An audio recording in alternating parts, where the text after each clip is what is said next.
गर्नका लागि मैले मेहनत गरेँ, त्यतिखेर मुद्दा खेपेको मान्छे भनिसकेपछि काम गर्दाखेरि मुद्दै मात्रै लाग्दो रहेछ यो देशमा, होइन?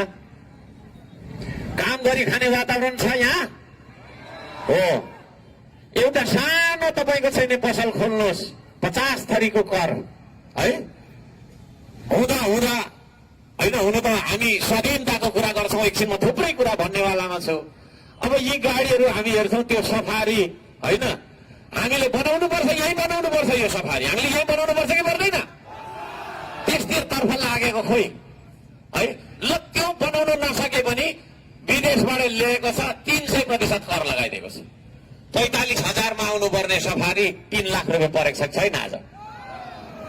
यसरी जनतालाई गरी खान सक्ने स्थिति छैन देशमा आदरणीय दाजुभाइ दिदीबहिनीहरू।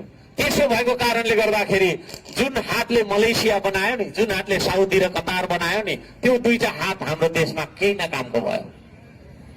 त्यसो भएको कारणले गर्दाखेरि त्यो दुईटा हात, तपाईँको दुईटा हात यही देशमा, यही देशको माटोमा, यही देशको तपाईँको प्राकृतिक सम्पदामा तपाईँले प्रयोग गरेर यही देशमा चाहिँ तपाईँको बाँच्न सक्ने वातावरण बनाउन चाहन्छ श्रम संस्कृतिले, गफले होइन कामले। आदरणीय दाजुभाइ दिदीबहिनीहरू, तपाईँहरूले लागिरहेको होला, यहाँ कोही पार्टीका साथीहरूले पनि सुनिराख्नु भएको होला, यस्तो भाषण त हामी पनि थुप्रो गर्छौँ, तर अरू र हामीमा फरक छ। हामी जहाँ समिति गठन गर्छौँ त्यहाँ थोरैमा पनि सरसफाइ अभियान हुन्छ, श्रमदान सुरु हुन्छ, ढुङ्गा बोक्न थालिन्छ, पर्खाल लगाउन थालिन्छ, अनेक परिका तपाईँको काम गर्ने एउटा हुटहुटी र त्यो अभियान, त्यो जागरणको अभियान हामी सुरु गर्छौँ। त्यसो भएको कारणले गर्दाखेरि जन्मबाटै श्रम संस्कृति फरक छ। आज तपाईँ देख्दै हुनुहुन्छ, दर्ता भएको 1.5 महिनामा मात्रै ठुला ठुला दलका तपाईँको चाहिँ धोती खुस्किने गरेको अभियान श्रम संस्कृतिले देखाएको छ। उनीहरू सबै डराएर अहिले होइन, श्रम संस्कृतिको अभियान यति ठुलो भयो बा यिनीहरूले त हामीलाई पछाड्ने हो कि भनेर अहिले तपाईँको नयाँहरूको गठबन्धन मात्रै नभएर पुरानोको गठबन्धन र पुरानो र नयाँ दुइटै मिलेर श्रम संस्कृतिको एगेन्स्टमा यिनीहरू चुनाव लड्न तयार छन्। तर हामी पछि हट्ने छैनौँ। हामीलाई विश्वास छ, यो देशलाई माया गर्ने मान्छे, यो देशलाई साँच्चै नै मनभित्रबाट माया गर्ने मान्छे, त्यो माटो प्रेमी र देशभक्त मान्छेहरूको सबैजनाको साथ सहयोग हामीलाई छ भन्ने कुरामा हामी ढुक्क छौँ। हो कि होइन? एकचोटि हो भने हात उठाइदिनुहोस्। हो, यो कुरा हो। आदरणीय दाजुभाइ दिदीबहिनीहरू, हामी अरूभन्दा धेरै फरक छौँ।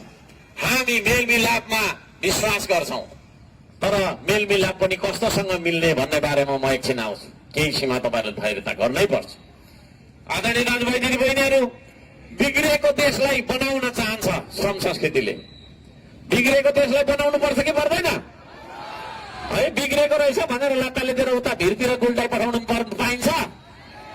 त्यसो भएको कारणले गर्दाखेरि आदरणीय दाजुभाइ दिदीबहिनीहरू, हामी बनाउन चाहन्छ यो देश, भत्केको यो देश हामी बनाउन चाहन्छौँ। जलेको खरानी भएको यो देशलाई फेरि पुनः स्थापना गर्न चाहन्छौँ। तपाईँहरू साथ दिनुहुन्छ यता? युवाहरूले मलाई भनिदिनुहोस् त, साथ दिनुहुन्छ यता? आदरणीय दाजुभाइ दिदीबहिनीहरू, म तपाईँहरूलाई धेरै धेरै धन्यवाद दिन चाहन्छु है। यो देशमा कस्ता दलहरू निस्किए अलिकति त्यसको समीक्षा मैले गर्नुपर्छ।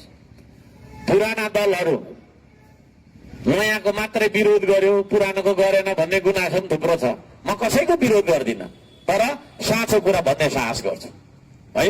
तेरो मुख बन्द गर्छस् कि भनेर मलाई धम्की दियो भने म बोल्छु नै बोल्छु। म कसैको डर धम्कीबाट डराउने मान्छे पनि होइन। म यो नेपालीलाई साँचो कुरा बोल्नका लागि सिकाउन आएको मान्छे पनि हो है। हर्क साम्पाङमा मेरो परिचय दिनु पर्दाखेरि म एउटा आवाज हुँ।